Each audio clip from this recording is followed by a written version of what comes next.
Hola, bona tarda. Soc la Conchi López, professora de la formació professional a l'Institut Obert de Catalunya, del Departament de Serveis a la Comunitat, i aquesta tarda farem una masterclass sobre escola i el poble gitano. Durant la meva experiència professional en la intervenció socioeducativa amb la població gitana, sovint he estat escoltant diferents comentaris a diferents esferes, com per exemple, els gitanos no tenen expectatives de futur, no volen treballar, només volen viure de les ajudes. Els nens no volen estudiar, només volen anar amb els ocellets. Tanta barreja sanguínia entre cosins dona que sospitar. Les famílies no s'impliquen en l'educació dels seus fills. Les mares no s'enteren de res i els pares ni existeixen. Aquest tipus de discurs assimilacionista, d'alguna manera, relaciona la població gitana amb comunitats o zones on hi ha un alt risc de població en risc de vulnerabilitat. Això vol dir que s'identifica la cultura gitana com una qüestió que té a veure en trobar-se en una situació de risc. Alhora, en molts moments, treballant a diferents comunitats, m'he trobat a mares plorant perquè no tenien el que els deia una carta i no sabien on podien anar, on havien d'anar perquè no tenien la carta, o molts nens que a l'hora d'enfrontar-se a una tasca escolar et deien «Jo no sé, senyor, perquè soc gitano». Els efectes de certs discursos acaben travessant moltes vegades la percepció de competència personal i social i educativa de molts nens i nenes gitanos, fins i tot famílies o mares o pares que van deixar d'estudiar en el seu moment per una qüestió, al final, de trobar-se en un entorn de pobresa. I el que significa ser gitano o no ser gitano és una barreja de prejudicis que, per comprendre una mica més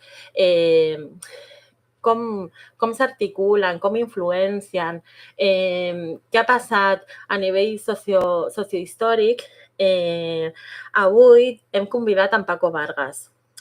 En Paco és un gitano de la mina que va estudiar integració social i que va treballar a diferents projectes d'intervenció socioeducativa i social a diferents zones on hi ha un alt percentatge de població gitana. A més, va estudiar un postgrau en comunicació i lideratge polític i és l'actual vicepresident del Consell Municipal del Poble Gitano de Barcelona i és un dels actuals regidors de l'Ajuntament de Sant Adrià del Besòs. A més, haig de dir que en Paco, d'alguna manera, és un referent a la seva comunitat per ser un gitano que ha finalitzat els seus estudis i ha aconseguit iniciar una carrera també política. A la sessió d'avui, en Paco ens farà una presentació sobre l'educació i el poble gitano. Posteriorment parlarem del perfil professional de l'integrador social a partir de la seva experiència i després, si ens dona temps, obrirem un torn de preguntes. Comencem amb la presentació. Ara no ens veureu, però ens escoltareu. Hola, bona tarda a tothom. Espero que m'escolteu bé. És curiós, quan la Conchi m'ha presentat com a integrador social, és una formació que vaig fer ja fa prop de 10 anys o així, i no me'n recordava molt bé. De fet, quan em pregunta per la meva formació, sempre dic que soc politòleg. Vaig cursar el grau en Ciència Política i Gestió Pública a l'Autònoma fa uns anys, però és interessant també la perspectiva que que la formació en integració social em va donar envers qui soc i també amb el meu entorn i les possibilitats de les que disposen la població gitana arreu. Avui anem a parlar d'un tema que potser és controvertit i ara parlarem sobretot perquè crec que és important abans d'aprofundir en la temàtica, donar context d'on venim i per què ens trobem aquí. O sigui que el títol de la presentació que jo m'he intentat fer una mena de guió també per facilitar-vos a vosaltres, si el seguir la línia de la ponència i espero que pugui donar una mica de llum en tot això i després conversem una mica i a veure què penseu de tot això. Sí que ja parlar d'estratègies cap a l'èxit educatiu de la població gitana com a un tot. Ara parlarem d'això, però crec que és un potser dels plantejaments que si no ho fem amb cura podem acabar errant com a futurs professionals. Aquesta serà com l'estructura de la presentació. Ja veieu que és una presentació curta, senzilla, bàsica, però crec que ens pot ajudar a posar fil a l'agulla en tot això i veure cap on anem. Clar, quan parlem de poble gitano i educació, jo suposo que molts de vosaltres veu aquesta dicotomia, aquestes dues variables que es relacionen donant com a resultat el fracàs del poble gitano, però què diuen les dades en tot això i per què? Segons aquest informe de l'Agència de Drets Fonamentals de la Unió Europea, podem veure que l'escletxa entre la societat majoritària i el poble gitano comença de manera molt significativa a l'ESO i el percentatge aquí crec que està posat en proporció la diferència entre la població majoritària i el poble gitano s'agreuja moltíssim en aquesta etapa educativa en la que podem veure com els alumnes gitanos tenen un èxit o un fracàs més evident.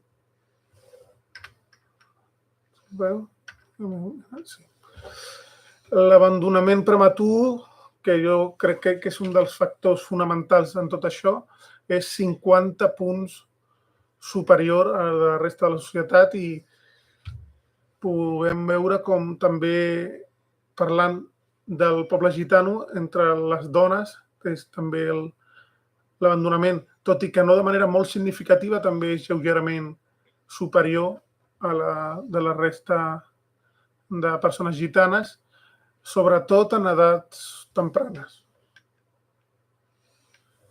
Aquí podem veure també diferents països, perquè aquest informe avaluava diferents contextos, però sí que podem veure com l'abandonament, a més de ser superior, també hi ha una diferència segons el gènere de la persona i crec que és important tenir-ho present per com després nosaltres com a futurs professionals de la intervenció social posem el focus per tal de donar suport o plantejar algun tipus de solució o alternativa. Només el 12% dels alumnes gitanos completa l'ESO o un nivell superior enfront del més del 70% del resta de la societat. Imagineu que l'ESO, jo quan parlo amb la gent que m'envolta i els joves amb els que tinc l'oportunitat de parlar, l'ESO seria com la clau que dona accés a qualsevol opció o oportunitat un cop acabat l'etapa més obligatòria o més a una edat jove. Imagineu enfrontar les dificultats que avui dia tenen les persones joves a aquest país si li sumem també la manca d'estudis bàsics o obligatoris. Ens situem en un context que dificulta moltíssim la posada en marxa d'aspectes que per qualsevol persona de la societat pot ser com el més bàsic. Llavors, crec que és important que vosaltres tingueu en compte que moltes de les vegades que parleu amb persones gitanes amb la vostra futura etapa professional, us trobareu amb persones que, segons diuen aquestes dades, només el 12% ha completat l'ESO, és a dir, una de cada 10 persones. I clar, tot això ens situa en una escletxa encara molt gran, molt gran. L'educació secundària, el 12% només té èxit de l'alumnat gitano, la resta el 74%, i amb els estudis universitaris, aquí hem intentat parlar dels estudis universitaris, tot i que els estudis postobligatoris, la formació professional també és molt greu la situació en què ens trobem. Però sí, parlant d'estudis universitaris, només entre el 0,3% i el 2% de les persones gitanes estan cursant estudis universitaris o han tingut èxit, per un 28%, entorn al 30% de la resta de la societat. I parlem de gairebé el 30% de la diferència entre una persona gitana i la resta de la societat. Aquestes són les dades, i aquesta és la situació contextual que situa les persones que formen part del poble gitano encara amb una distància molt considerable de la resta de la societat. Però clar, els gitanos vam arribar a aquest país fa 6 segles i no ens van deixar aquí caure i aquesta és la situació i el poble gitano es troba en un desavantatge en relació a la resta, sinó que hi ha uns aspectes històrics, sociològics, si volem parlar, o antropològics, que donen els motius o les causes que ens porten a aquesta situació tan delicada. I podríem parlar de moltes de la legislació antigitana que s'ha fet en aquest país, de mesures, d'accions, de la creació d'una estructura institucional que no preveia la diversitat com un element enriquidor, sinó tot el contrari. I ho podem definir, en el cas de les persones gitanes, com que l'antigitanisme, que és una forma de racisme específica dirigida i banalitzada contra el poble gitano, de forma sistemàtica, ha acabat condicionant la garantia del dret a l'educació a les persones gitanes en igualtat de condicions. I jo vaig posar aquí a la presentació 3 exemples, que crec que hi ha moltíssims de més, però que aquests 3 ens poden donar una idea d'on venim i com aquest antigitanisme es veu reflectit en accions que han tingut incidència directa en l'èxit del poble gitano en relació al sistema educatiu i en aquesta dicotomia que parlàvem al principi de poble gitano i educació. El primer i més flagrant és la negació del dret a l'educació que es va fer de les persones gitanes fins a finals del segle XX. Penseu que no va ser fins al 78, amb l'arribada de la Constitució espanyola, que, almenys en el paper, tothom tenia els mateixos deures i també drets, però abans d'això no hi havia text legislatiu que garantís que el poble gitano tingués l'accés a l'educació pública per ser. És a dir, el meu avi, per posar una mica de context, el meu avi no va poder anar a l'escola perquè com a gitano no tenia dret a anar a l'escola. I crec que aquesta idea pot trencar una mica també amb la frase o la idea, la premissa de al poble gitano no li agraden, no valoren els estudis, no agrada que els nens gitanos, les famílies no li agrada que vagin a estudiar. Crec que si partim de la premissa de que el meu avi no va poder anar a escola perquè no li van deixar, legalment no tenia dret a anar-hi, i el seu net ha arribat a tenir uns estudis universitaris així de màster, trenca una mica i podeu dir, potser la percepció que confirma la regla, però després parlarem al final de la ponència, però que això no es dona com una qüestió molt singular, sinó que la tendència entre els joves gitanos en diu tot el contrari d'aquesta premissa. El 78 vam començar a tenir dret a això, però que no es va fer efectiu fins al 81-82, quan els mecanismes legals van tomar forma i les escoles públiques van trobar la fórmula de fer encabir aquests nens gitanos a l'escola pública, però no va ser un pas ni senzill, ni va ser agradable. Podeu veure documentals de l'època de persones no gitanes fent manifestacions a les portes de les escoles catalanes dient que els nens gitanos no podien anar a escola amb els seus fills perquè era com pot ser que permeteu que aquests nens gitanos vagin a escola amb els nostres. Ho podeu veure a Google teclejant una mica, però també si ho voleu fer amb un llibre que us recomanaria la seva lectura per un parell de detalls. El primer, perquè recull totes aquestes manifestacions i tota aquesta reivindicació en forma de dret dels pares no gitanos dient que els nens gitanos no podien anar a escola amb els seus. I també perquè aquell llibre, que es va editar l'any 83,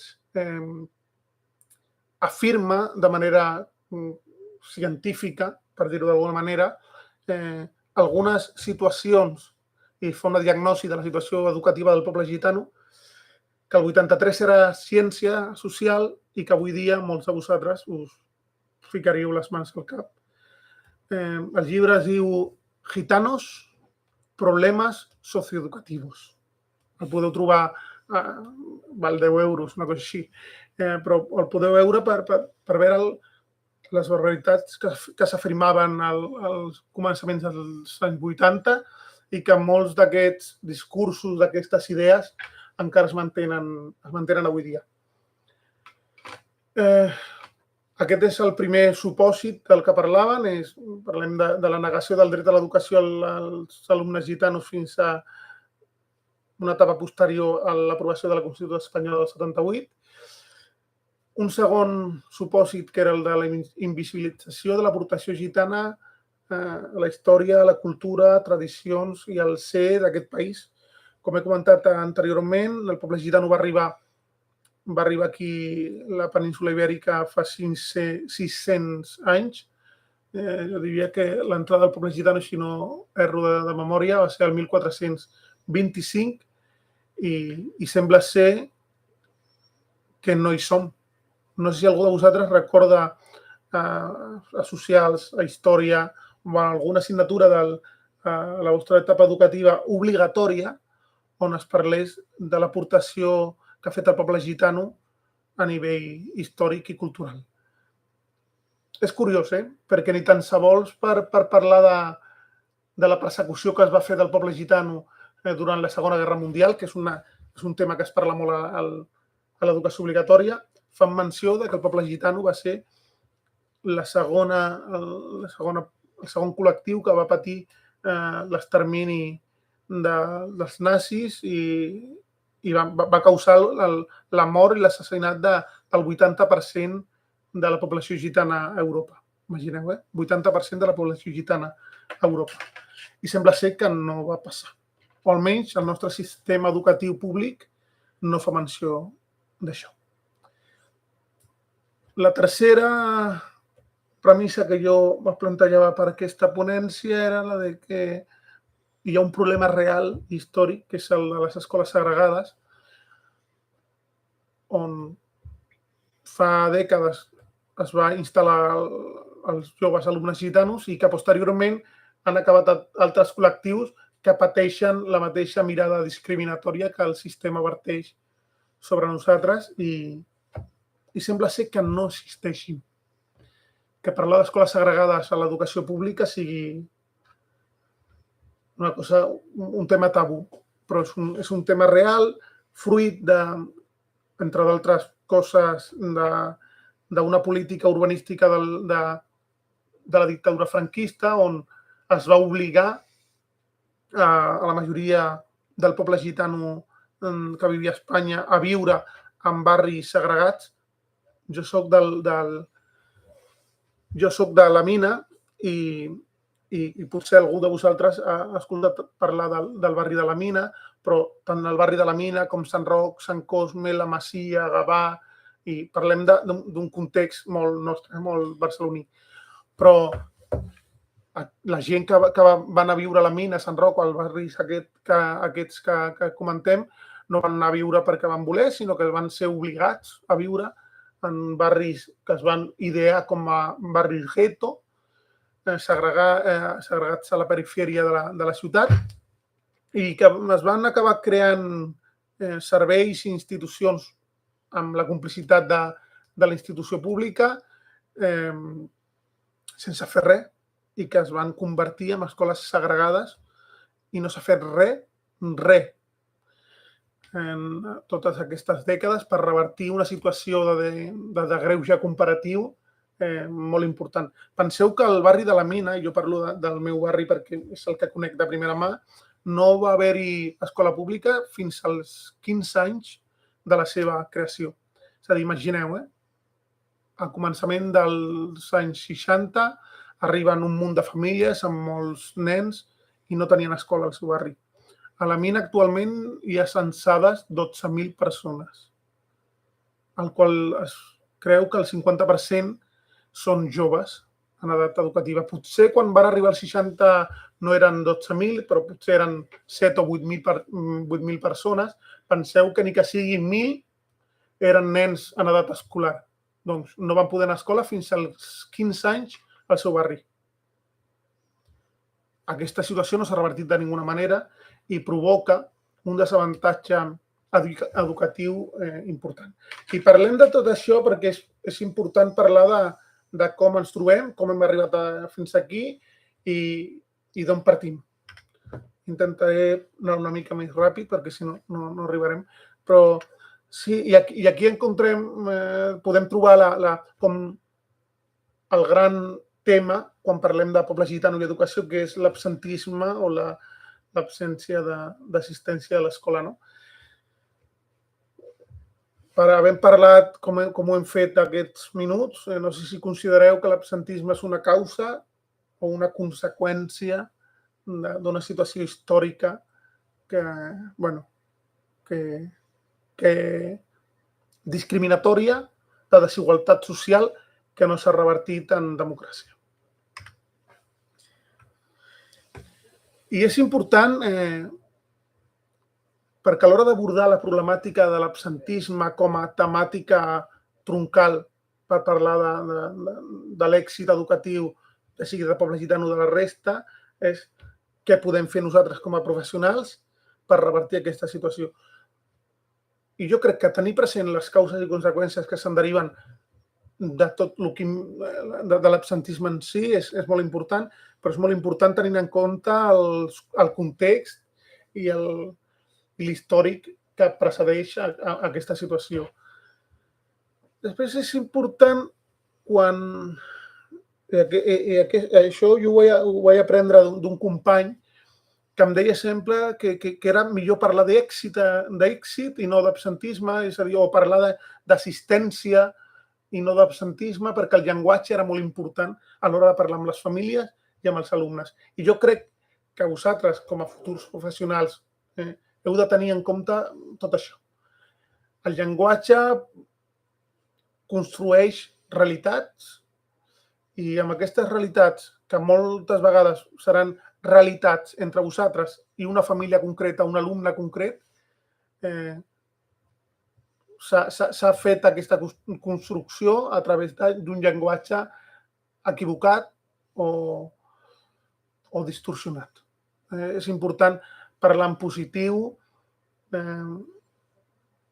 i parlar no utilitzar qualsevol paraula per dirigir-se a una família o a un alumne perquè construeix una realitat perillosa. I un altre element important que era com la tercera variable que jo plantejava, però que potser és la conseqüència de les dues primeres, és l'augment d'expectatives. No podem partir de la base de que els nens gitanos no estudiaran. I vosaltres direu, qui dirà a un alumne seu que no arribarà per ser gitano? Doncs us puc assegurar que els missatges que arriben als alumnes gitanos envers de professionals que haurien de vetllar per l'èxit educatiu d'aquests infants, moltes vegades és de no estudiareu, us casareu en 2 dies, els gitanos no estudieu, i us semblarà com molt increïble tot això, però us puc garantir que, com jo vaig treballar 10 anys a un servei educatiu a 9 barris i vaig viure situacions a l'escola pública que ni un llibre de ficció parlaria d'elles. Però sí que molts alumnes gitanos i persones gitanos parlen del moment escolar i recorden l'etapa educativa com un moment on alguna persona professional del centre li va dir que pel fet de ser gitano no tindria èxit. I és molt important tenir un augment d'expectatives, primer nosaltres com a professionals, per garantir que no serem un obstacle per a les famílies o els alumnes. I això parla una mica, que suposo que haureu escoltat parlar de l'efecte Pigmalió, i és una mica com influeix l'expectativa que el professional té envers l'alumne amb el seu rendiment i com influeix de manera directa. En la seva autoimatge, també. Totalment. Jo crec que és molt important també en com generem aquesta realitat de la que parlàvem, de com fem que aquest alumne s'identifiqui amb el món, amb la institució educativa i com veu ell les seves possibilitats d'èxit. Aquí jo parlava de l'efecte Pigmalió, però també podeu parlar de la profecia autocomplida o que es compleix a si mateixa, que és una altra teoria sociològica que parla de l'efecte que té una mirada concreta envers un col·lectiu quan s'articulen accions que refermen aquesta idea.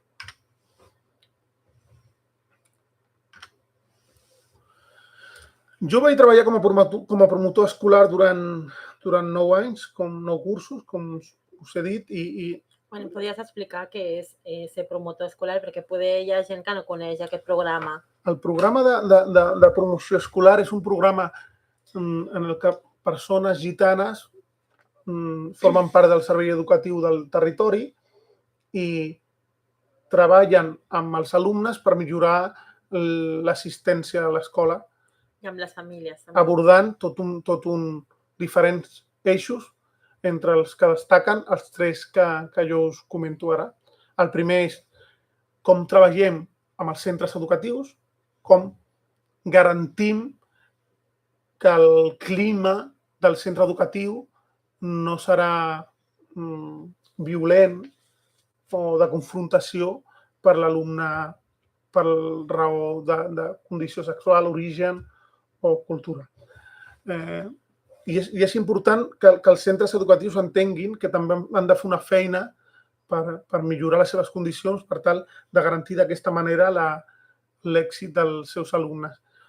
També és molt important treballar amb l'entorn, entitats, al carrer, el temps de lleure, és molt important. I clar, vosaltres ara podeu dir, sembla ser que tota la responsabilitat recau amb elements aliens a la pròpia família gitana o al propi alumne gitano. I per això parlo ara del tercer eix que jo considero fonamental, que és el treball amb les famílies. Quan parlo de famílies i alumne, com un element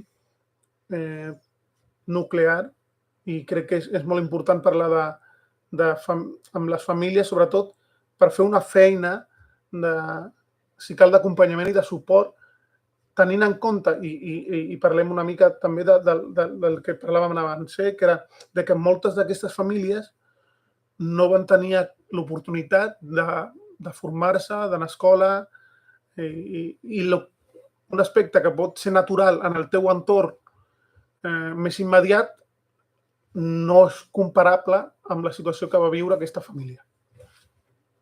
Això de posar en pràctica l'empatia.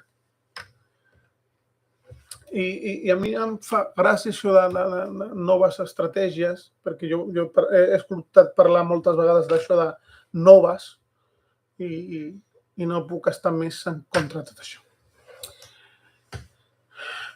Passar de les ocurrències a les evidències científiques, això és he tomat la referència d'una tesi d'un professor gitano que la seva tesi doctoral va anar sobre l'èxit educatiu amb alumnes i famílies gitanes.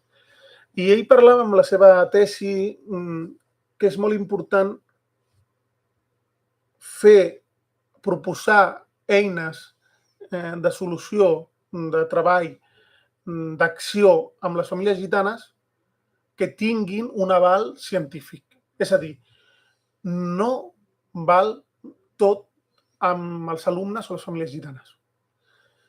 Una de les ocurrències que jo també en el cap ara i que crec que poden ajudar a que veieu aquesta situació va ser que el 82, quan els nens gitanos van començar a l'escola pública,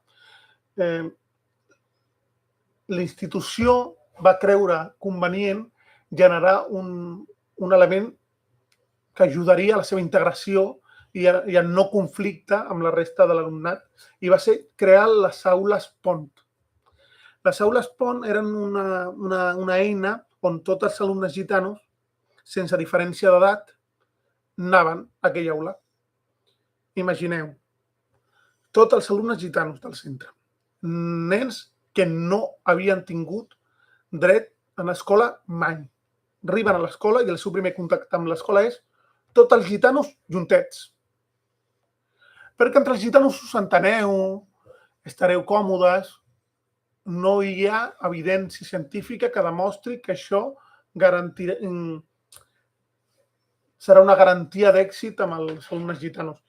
I com aquest exemple de l'aula pont, hi ha moltíssims exemples que parlen de que s'improvisen accions, idees, projectes per intentar posar solució a aquesta dicotomia entre poble gitano i èxit educatiu, tot i que ja hi ha accions, programes que sí que tenen un aval científic que diuen que tenen èxit. Jo crec que entomar les ciències socials com una ciència amb certa garantia jo crec que és fonamental. I aquí jo vaig posar 3 exemples, que una va ser el programa de promoció escolar, que parlàvem anteriorment, Campus Rom, que és una xarxa de gitanos universitaris que col·laboren entre ells per donar-se suport en l'etapa universitària, i el programa del poble gitano de la Generalitat de Catalunya com una eina de la institució que intenta garantir mitjançant polítiques públiques per intentar revertir la desigualtat amb el poble gitano. I això de passar de les ocurrències a les evidències no és més que, direu, tots aquests recursos, tot aquest cost només per garantir que els alumnes gitanos doncs potser no. Jo crec que és important parlar de que revertir la situació de desigualtat amb el poble gitano no és només una qüestió que afavoreix el poble gitano, sinó que és una qüestió d'entomar la diversitat com un element enriquidor de la societat, com a avenç democràtic i per una raó de drets humans.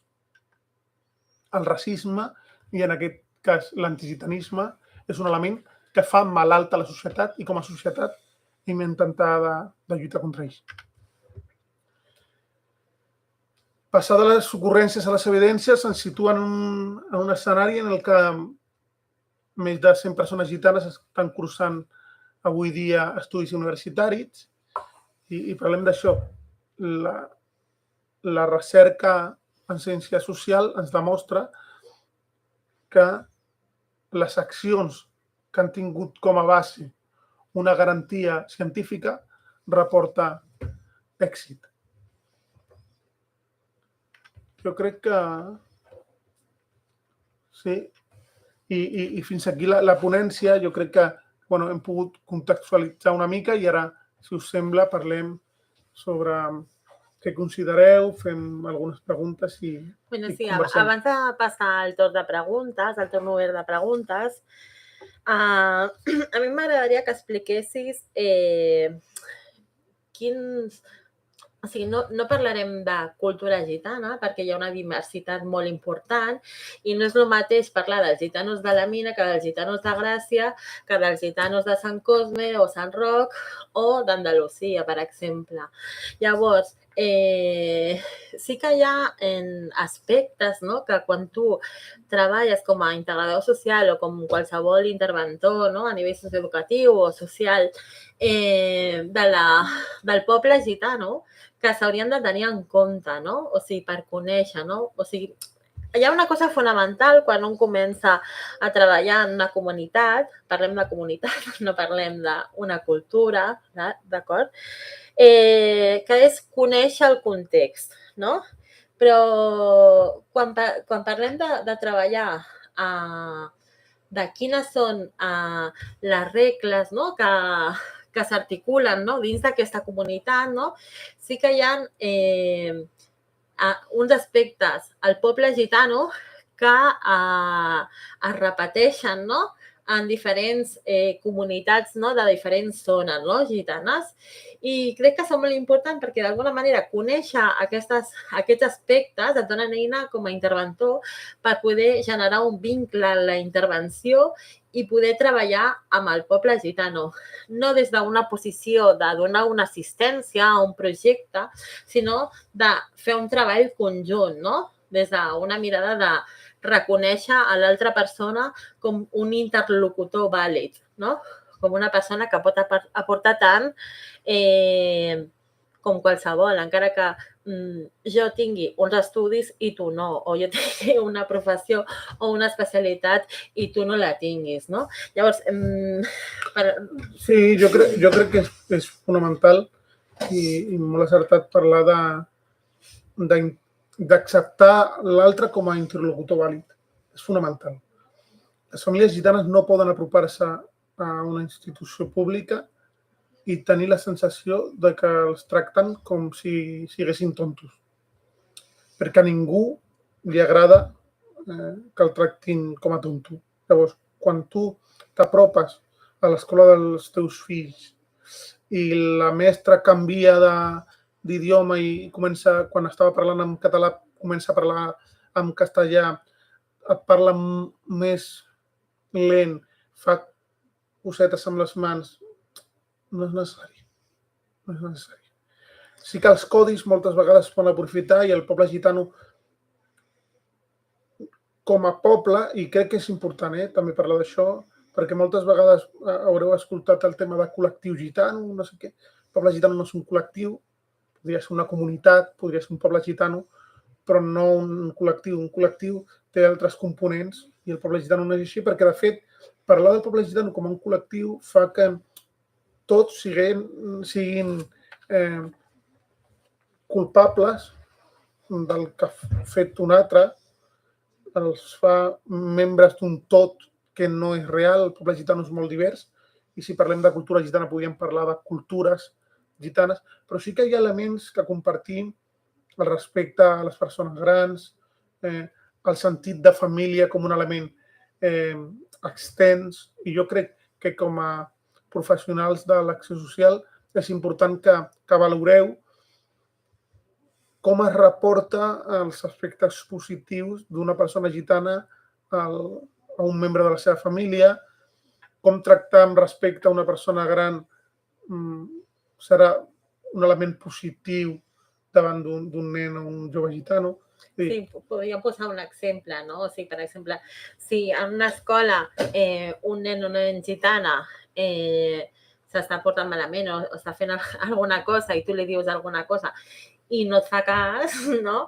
O sigui, per què és? Perquè no hi ha un element de respecte, no? Llavors, tu potser en aquesta situació com a professor, com a integrador, com a tal, el que has de buscar és la persona de la família referent per cridar-li l'atenció a aquest alumne, perquè, no? És que tornem al mateix, és molt important generar aquest vincle de confiança. Exacte. No sóc un professional no gitano que parla amb una persona gitana com si haguéssim d'estar separats.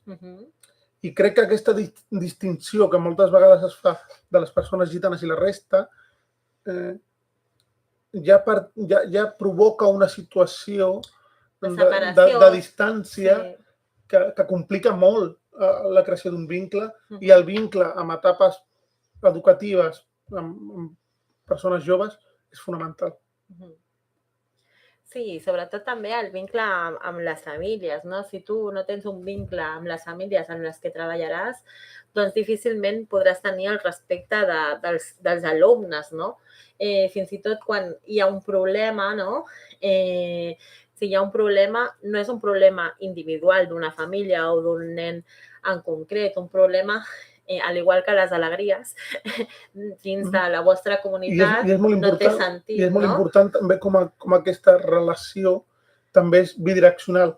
Si amb el nen el professional té una bona relació, molt probablement el nen ho haurà explicat a casa i la sensació que a casa es té, és a dir, el valor de la família, de cuidar dels membres de la mateixa, es percebrà com un element positiu que facilitarà la creació d'un vincle i com a conseqüència tindrà una certa garantia d'èxit la teva actuació com a professional.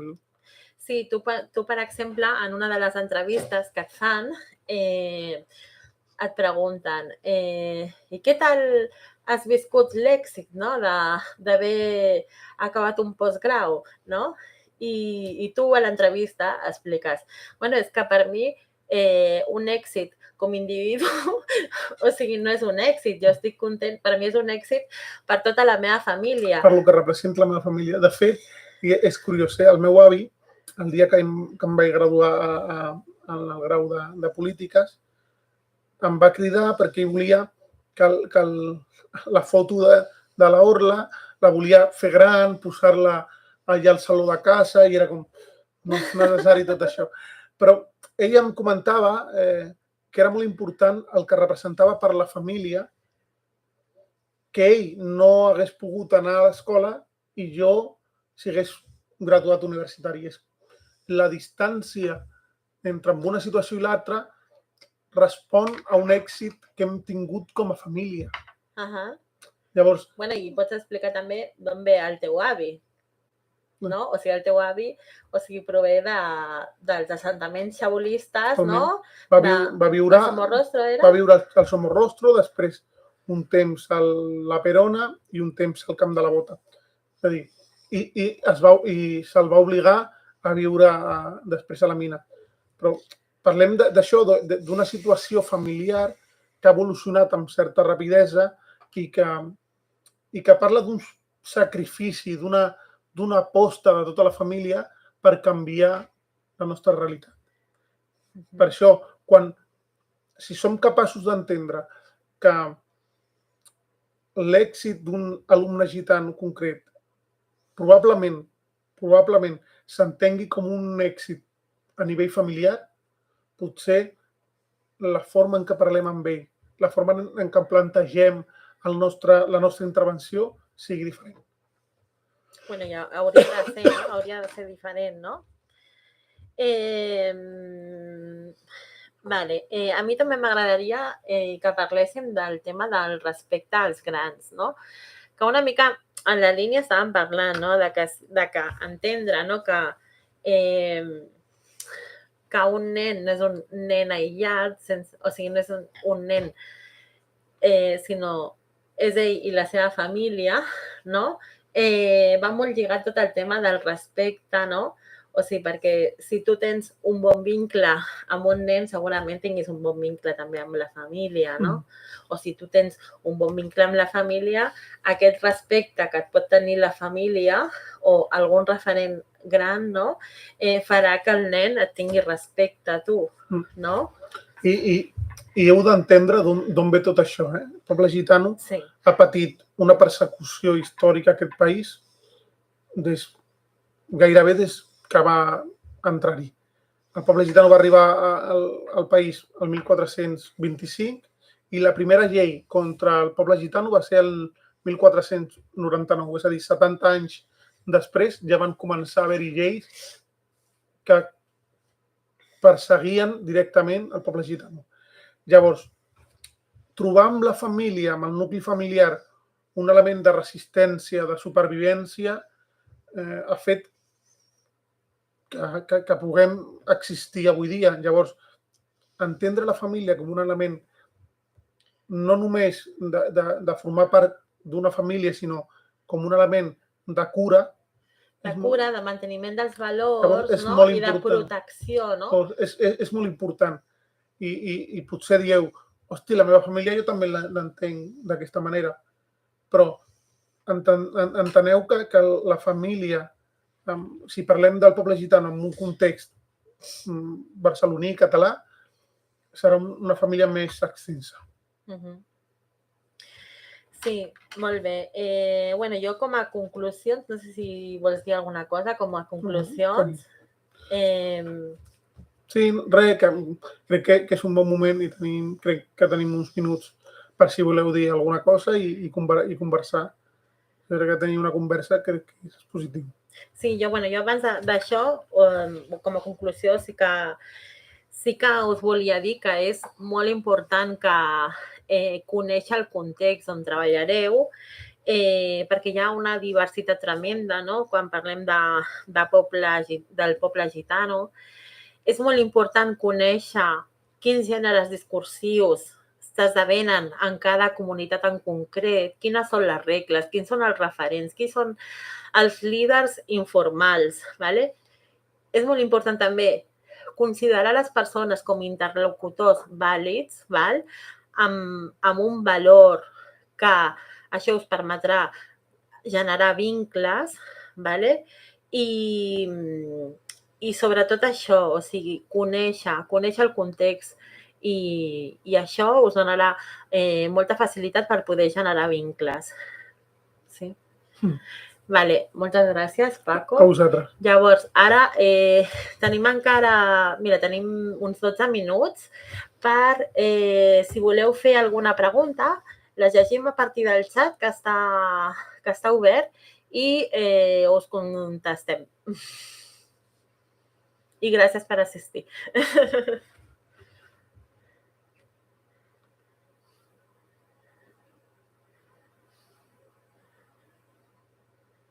No sé si teniu preguntes. Teniu alguna pregunta? L'Elisabet Sánchez ens diu mil gràcies, ha encantat la xerrada, molt interessant i enriquidora. Bueno, gràcies a vosaltres. Gràcies.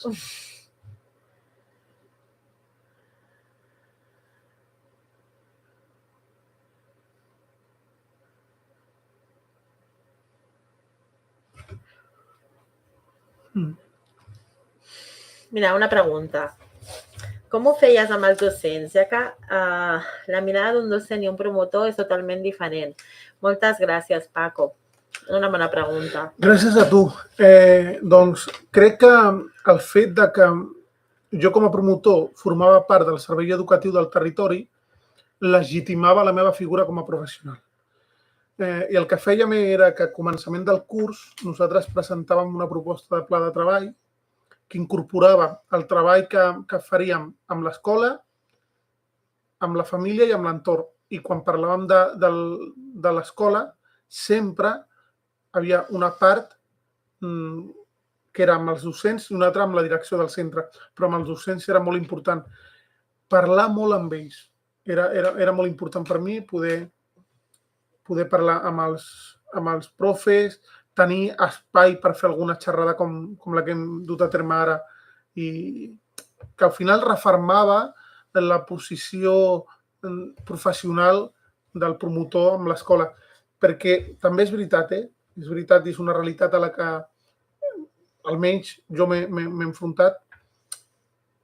Es té una mirada una miqueta de prejudici amb el professional gitano. És com jo havia de demostrar que era professional i no valia la meva titulació només, sinó que havia de demostrar que no em posaria sempre del costat de la família, sinó que seria una figura més imparcial, intentant buscar l'èxit de tothom. És a dir, intentar fer moltes formacions, fer molta pedagogia amb els profes i tenir espais de conversa és fonamental.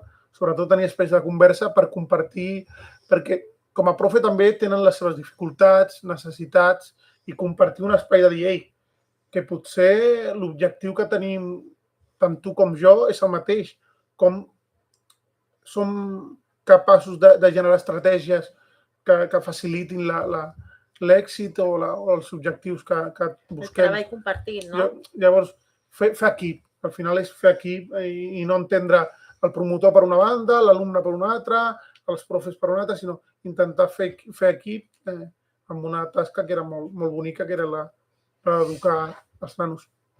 Vale, mira, hi ha una pregunta. A veure, un segon. Bueno, comenten si has tingut alguna situació de discriminació a l'Ajuntament. Sí, hi ha alguna més, no? Sí, a veure, les dades que heu donat són a l'àmbit de l'estat espanyol o a nivell europeu? Nivell europeu, però ho podeu veure amb el darrer informe FOESA, que es va publicar, jo diria que l'any 2022, ho dic de memòria, però jo diria que l'informe FOESA es va publicar el 2022 i les dades no són molt millors. Vale, diu... Creus que la por i l'estigma influència a l'hora dels professionals a tractar amb el poble gitano? Totalment. Sí. Totalment. Però, i a més perquè també són víctimes d'una campanya mediàtica contra... Es diu poc, són poques vegades es fa notícia d'un aspecte positiu del poble gitano i això acaba generant una imatge de qui som, de com actuem, complicada. Sí, després ens diuen... Suposo que els altres països d'Europa estan més avançats que l'estat espanyol en l'àmbit d'integració del poble gitano. Es fan projectes conjunts. Bueno, en Paco té moltíssima experiència perquè va estar participant a un projecte europeu. Vaig ser tècnic de projectes europeus durant un parell d'anys i... Quan eren 16 països en 18 mesos? Sí, i desgraciadament la situació a Europa és encara més complicada. Penseu que hi ha països que estan molt a prop de nosaltres. Per parlar d'un cas concret d'Itàlia, per exemple, els gitanos que neixen a Itàlia no tenen nacionalitat italiana.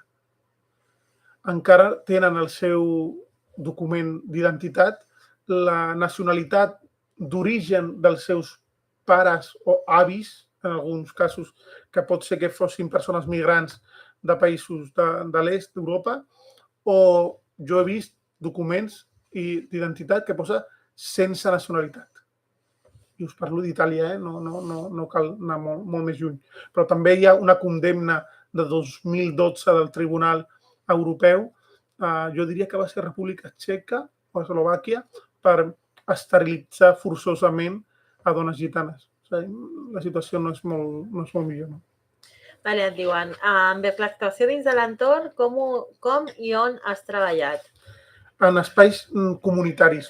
Sí que jo vaig tenir la gran sort de que jo treballava al barri de Roquetes, a Nou Barris, que és un barri on la vida comunitària és molt intensa i suposo que participar d'alguna manera o una altra en col·laborar amb altres entitats del barri, en tenir present que les entitats, els casals, els centres oberts, on molts dels alumnes amb els que tu faràs intervenció dediquen el seu temps de lleure, és molt important tenir una mena de connexió, de contacte, de coordinació, i jo crec que establir taules, espais de coordinació a nivell comunitari és fonamental.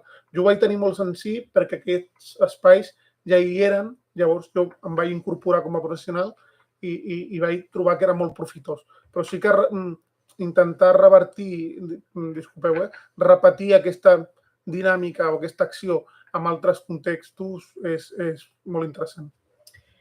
Molt bé. Hi ha una altra pregunta que diu: com ha estat la teva experiència mentre cursaves els teus estudis? T'has sentit acompanyat o has trobat a faltar algun suport específic? Bueno, jo també vaig tenir la gran sort de comptar amb la xarxa Campus Rom. Jo vaig estar a l'inici i vaig ser un dels que va incentivar la seva creació, però sí que vaig entendre que era bonic.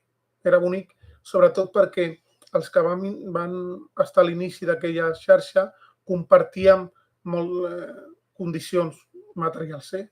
Treballàvem, érem pares de família, molts cursàvem estudis universitaris no en una edat normalitzada, sinó després. I jo crec que trobar suport és important. I jo no vaig trobar a la universitat i tampoc a l'Ajuntament situacions de discriminació, però a l'etapa educativa obligatòria sí que em vaig trobar situacions complexes. Jo també crec que és important, o sigui que sí que és veritat que hem parlat molta estona de situacions de discriminació, no? A través de discursos, no?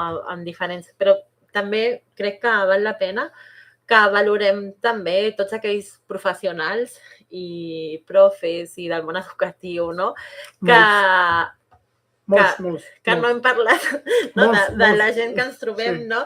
I que tot el contrari, no? O sigui que promouen un discurs, no? On consideren als alumnes i a les famílies com a vàlids, com a persones que poden participar i que incentiven i motiven els alumnes perquè segueixin els seus estudis, no? I que vagin creixent, no? I tinguin una bona formació, que també, crec que ens trobem, no? I hem sigut molts també. Però molts. De fet, i avui no ho havia fet mai així de manera pública, però jo tinc com un agraïment profund i ho tindré sempre amb el meu tutor de batxillerat, amb el Carlos Castanedo. Probablement mai pugui veure aquesta ponència. Era un anti-xarxes socials, anti-tecnologia, una persona gran, però que va tenir molta culpa de que jo em cregués que podia continuar estudiant. Molt bé, mireu, queden 3 minuts, respondrem la darrera pregunta, ¿vale? A veure, gràcies per la xerrada, ha estat interessant. Creus que degut a l'estigma present... Vale. Creus que degut a l'estigma present sobre el poble gitano hi ha persones gitanes que no s'atreveixen a seguir amb la seva educació? Totalment. Per això parlava una mica de que com a institucions públiques, i em fico dins, tenim responsabilitat de revertir una situació que va provocar amb un inici la dictadura franquista, però que no hem fet res per revertir. No podem no fer res davant escoles segregades. No podem no fer res davant barris, gueto, a la perifèria, sense recursos, no podem quedar-nos de braços creuats. Crec que és responsabilitat també de la institució de donar resposta a una situació de discriminació de segles. Mira, i responc a la darrera pregunta, ¿vale? Que crec que és important, que diu: com a dona, penses que a nivell professional pot ser més difícil generar unes relacions de vincle amb adolescents de la comunitat gitana o és una falsa creença? Una falta creença que a més la Conxi pot parlar perquè ha treballat amb moltes persones gitanes i molts joves, però crec que és important perquè això de creure que el poble gitano és més masclista que la resta, utilitzar el poble gitano com a chivo expiatorio, no fa més que dir com ells són més masclistes que nosaltres no tenim aquest problema. I tant de bo, el problema del masclisme estigués reduït al poble gitano. Tant de bo. Exacte. Sí. Bueno, doncs ha estat un plaer tenir-te avui amb nosaltres. Crec que els alumnes d'Integració Social i Educació Infantil hauran aprofitat molt aquesta sessió. Moltes gràcies. Agraïm molt, molt i molt la vostra assistència i la vostra participació. I també us comento que penjarem la xerrada al repositori de vídeos de YouTube. I res, doncs moltíssimes gràcies. Gràcies. Adéu.